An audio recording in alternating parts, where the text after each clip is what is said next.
Liverpool's first game is in just over a week's time. So today we are going to be going through my ideal 11 for that game. Apart from Araujo, Munoz, been a little bit quiet this transfer window.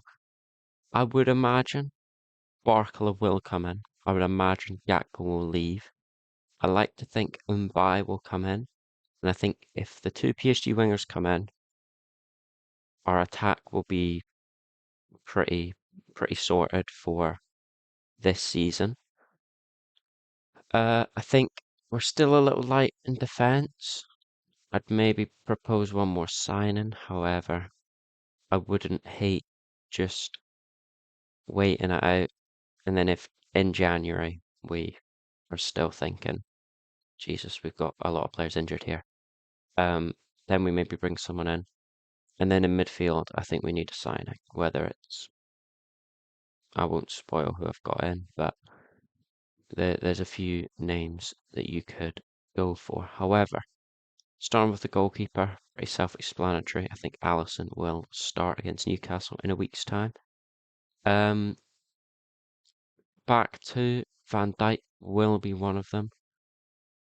I'm yet to see Jeremy Jacquet. I think he is confirmed to be it's James McConnell to be getting minutes against Como tomorrow. And would I start him or would I start Araujo? I think I would start Jeremy Jacquet if he's fully fit. He probably won't be. So let's bring. Now let's do Jeremy Jacquet. This is maybe not necessarily what I'd want our 11 to be for Newcastle next week. Maybe just once the window closes, this is what I would want our best 11 to look like. Kirkes, another player who's nailed on to start, I think. And then Frimpong, because I like Frimpong.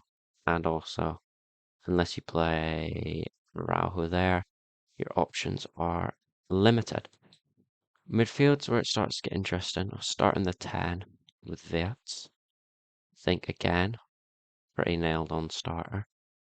Pop Isak in, again, nailed on starter. If Gakpo goes, I worry about our depth at striker. Maybe loaning Darwin Núñez. Anyone say no to that? I'm certainly not. I guess Fede can play there, but it's just kind of not what you want. Isak has been known to be injury prone, is a big concern with that, and Ekitike not back until the new year. Midfield, Szoboszlai, nailed on starter.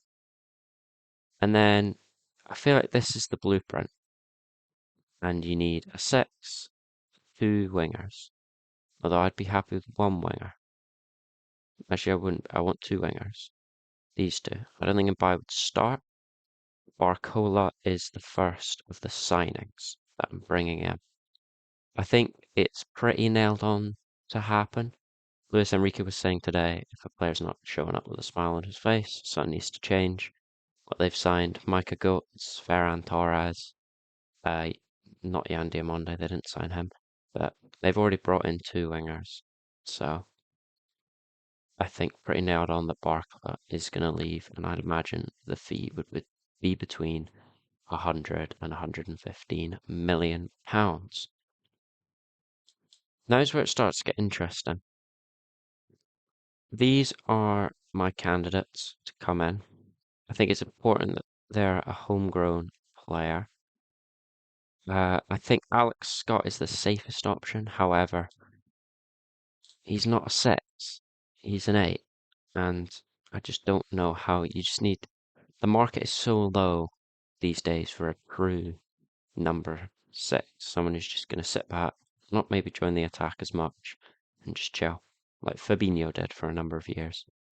That's why I was a little disappointed that we weren't pushing more for Boade, who's going to City.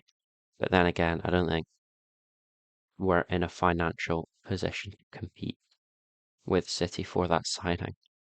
Sorry. I like Archie Gray, but he's not, I don't think he's starter quality. Maybe you do just start Ryan Gravenberch. It just looked a little imbalanced out of possession against, who did we just play? Monaco. We've still won the first half, yay. But I don't know. We just didn't really look because with our press, Szoboszlai goes up to join it with Isak as kind of our, or not necessarily, Verts goes up to join with Isak. You've got Szoboszlai pushing there, the wingers on the fullbacks. Um, and that leaves Gravenberch sort of kind of isolated in that midfield, just on his own. And he's not got the legs to do that. And I think someone like Archie Gray maybe does have the legs to do that. I don't think Alex Scott has the legs to do that. I don't think Adam Wharton has the legs to do that. McAllister, I would have said before the World Cup, doesn't have the legs to do that. He kind of proved in the World Cup that he can run a little bit. Curtis Jones, it's looking like he might leave. But that's not what this video is about. Honestly, on a train I only could start. He's looked incredible during preseason. It's a tough one because the market's quite light. It really, really is. So doesn't mean I don't want us to bring someone in, but I don't want us to just bring someone in for. Actually, you know what I do? I want us to just bring someone in for the sake of having another body in there, someone who can run. I don't care if it's another ender. Just anyone will do.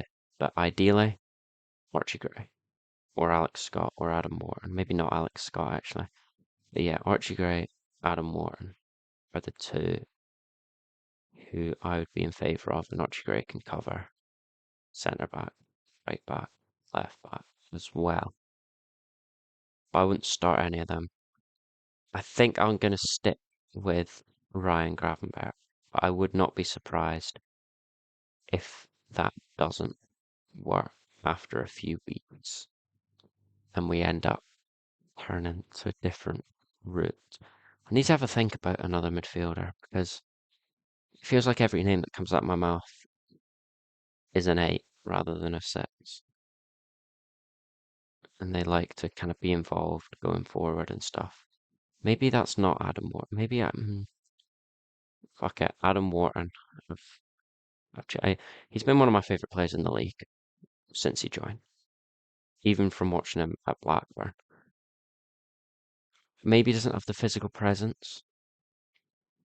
Nah, I'm just thinking this is starting to sound a lot like George Skaife's video from a few weeks ago, maybe even a month ago. But I think it just does make, on the ball, it's perfect. But on the ball, we're not struggling, if you know what I mean. Like, I don't think Wharton can do. Gravenberch and Wharton are different players, but I don't think one offers more than the other. I think the only real difference between them on the ball is Gravenberch picks it up and runs forward, and Wharton will take it on the half turn and pass it forward. He doesn't really drive with the ball.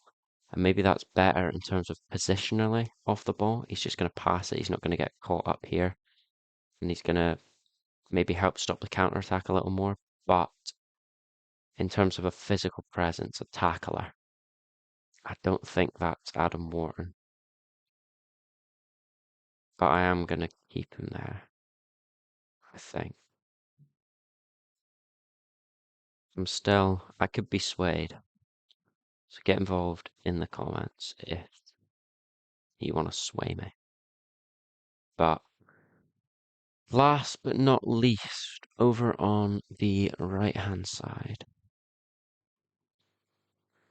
Lincoln by starts.